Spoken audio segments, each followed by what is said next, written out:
Inicial 1. Situación de aprendizaje. El viaje maravilloso. Indicador de logros. Intenta repetir canciones cortas.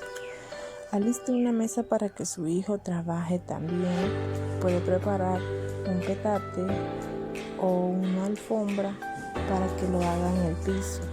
Tenga a la mano con plastilina de colores. Si no cuenta con dicho recurso, puede utilizar lo que es masa o barro.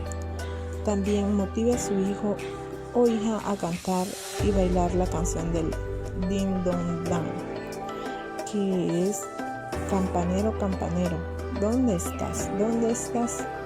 Toca la campana, Din Don Dan, toca la campana, Din Don Dan, y así sucesivamente lo repetimos 2 veces.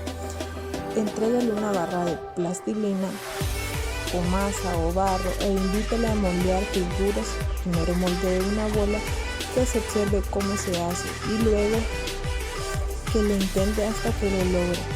Después haga una tortilla y dele 5 minutos para que repita la acción. Luego moldee un palito y también dele 5 minutos para que lo replique.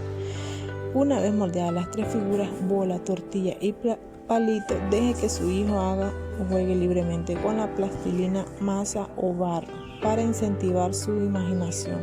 Luego pregúntele qué hiciste, qué es, y felicítele diciéndole frases como muy bien, te quedó muy bonito. Se recomienda esta actividad de 20 a 25 minutos. Por favor, siempre felicitar al niño por haber hecho muy bien las actividades. Denle un fuerte abrazo y un beso. Y también no olviden enviar esas evidencias familiares. Nos vemos hasta la próxima.